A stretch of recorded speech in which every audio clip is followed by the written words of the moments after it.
into oil. So the oil is down there today from the people and animals that drowned in that flood. Which means if you stop and think about that, you drove over here tonight on some of your ancestors. Well, Noah's uncles anyway. Next time you're at the gas station, pumping them in there, you can say, "Bye, Grandpa. You should have listened to Noah. He told you it's going to rain." I was preaching in Denver one time, and some guys came and they said, "Hovind, we know you teach the earth is only 6,000 years old. We'd like to prove to you you're wrong. Would you come with us, please?" I said, "Sure." They took me to this big freezer in Denver, outside of Denver in Lakewood. It's the National Ice Core Laboratory. 36 below zero in there. They put this big suit on me, big hat, big gloves, big boots. I was freezing in 5 seconds when I walked in there. I got Florida blood, you know, it's real thin. They said, "Hovind, we go to Greenland and we drill holes through the ice." You know, government job. And we take this big pipe, we drill it down in, and we bring this ice core out of the middle of the pipe, and we save it in this big freezer here in Lakewood, Colorado. We have 10 ice cores stored in this freezer. They said, they took me over and showed me one of the ice cores. They said, "You see these rings on here? It looks like tree rings, dark, light, dark, light." I said, "Oh yeah, it's real clear."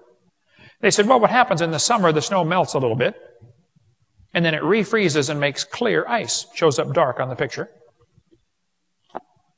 In the winter, the snow just packs. It doesn't get a chance to melt. And so it shows up as a white layer. So these layers represent summer, winter, summer, winter, summer, winter, summer, winter."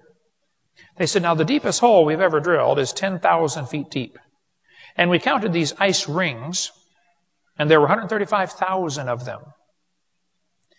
And now you're going around telling everybody the earth is 6,000 years old. We can prove it's at least 135,000. I said, "Fellas, aren't you assuming those are annual rings?" See, they didn't know about the Lost Squadron, apparently.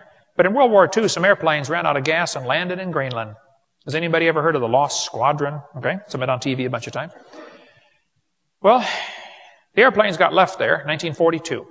They went on and fought the war. Everybody forgot about them until a rich millionaire from Kentucky got a brilliant idea. Go find those airplanes and bring them home. He went there looking for the airplanes. They had to use ground-penetrating radar to penetrate the ice, and they located the planes. They melted a hole to get down to a P-38. It was 263 feet below the surface. They melted this hole down to get to the plane, took the plane apart, and brought the pieces back up through the hole and put it back together in Middleborough, Kentucky, not too far from here. How far is Middleborough from Knoxville? 2 hours, maybe? Okay. The planes, that's where its home base is, Middleborough.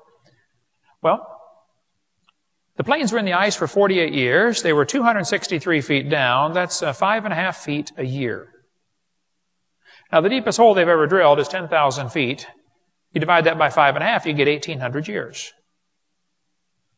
I know deeper layers get squished, called glacial firn, so really 4,000 years is plenty of time to put all the ice at the North and South Pole.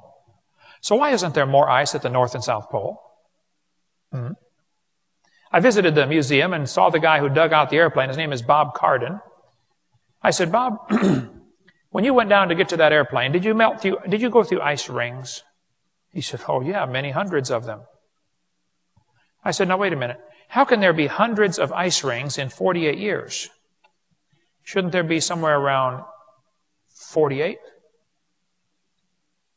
He said, "Who told you those are annual layers?" He said, "That doesn't represent summer, winter, summer, winter. It represents warm, cold, warm, cold, warm, cold. You can get 5 of those in 1 week in Knoxville, can't you?" Yeah. But here's a guy still calling them annual layers. Now, either he's ignorant or he's lying. I hope he's just ignorant, because ignorance can be fixed.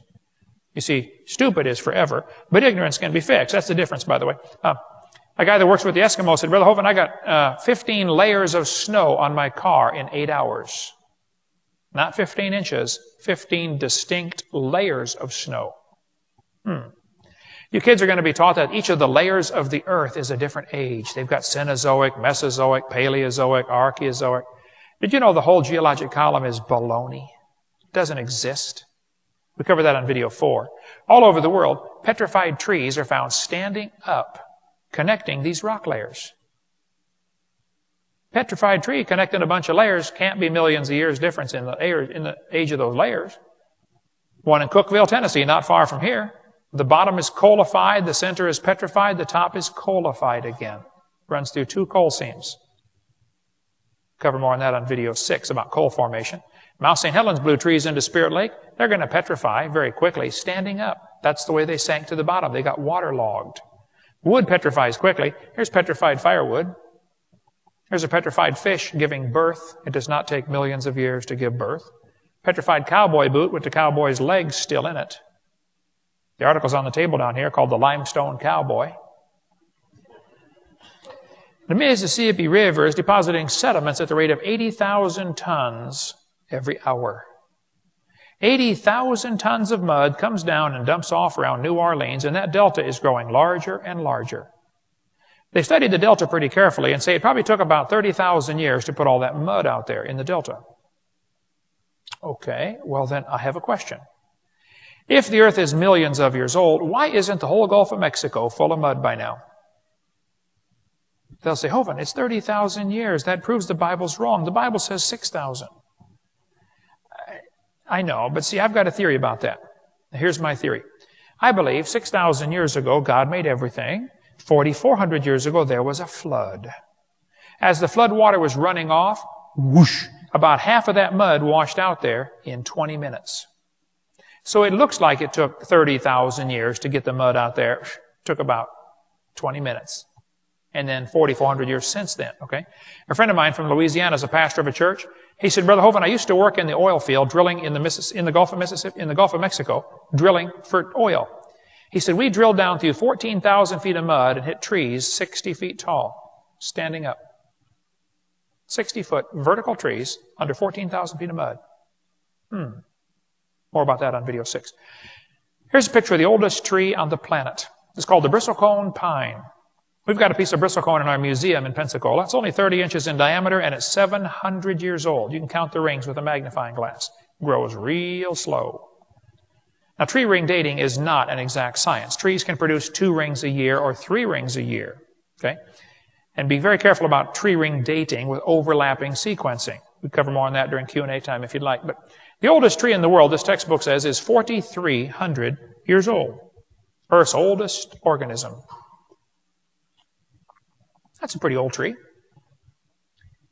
But I've got a question. If the earth is millions of years old, why don't we have an older tree someplace? Why would the oldest tree be 4,300 years old? I have a theory about that. Now here's my theory. I believe about 6,000 years ago, God made everything, and 4,400 years ago, there was a flood. And so I predict the oldest tree ought to be somewhere around 4,300 years old. It is. Wow. Maybe that Bible's right, you know? Maybe you ought to read that thing and believe it. Here's a picture of a coral reef. You know, the largest reef in the world's in Australia. I had a call from a church in Brisbane one time. They said, do you want to come preach over here in Australia? I said, I need to pray about this. He said, yes. I took my whole family over to Australia. My daughter and I got to go scuba diving at the Great Barrier Reef. It was incredible. Some of the reef was destroyed during World War II by ships and anchors and bombs and stuff like that. So the environmentalist wackos went out there to see how fast it grows back. They watched the reef grow for 20 years. It was a government project. After watching it grow for 20 years, they said the reef is less than 4,200 years old. Okay, well then I have a question. If the earth is millions of years old, why don't we have a bigger reef someplace? Why on earth would the biggest reef be only 4,200 years old? I have a theory about that. I bet you know what it is, don't you? Can you figure it out by now? Okay. Here's a picture of Niagara Falls. The textbook says, boys and girls, the rocky ledge above Niagara Falls has been eroding for nearly 9,900 years. Now, how do they know that? Well, the rocks are breaking off the edge. I mean, all waterfalls do that. They break rocks off, and the waterfall eats its way backwards, okay? Flows one direction, erodes the other direction. Niagara Falls is moving back 4.7 feet a year. Charles Lyell went there in 1841 and said, well, Niagara Falls is here. Obviously, it started up here at the cliff by Lewiston, New York.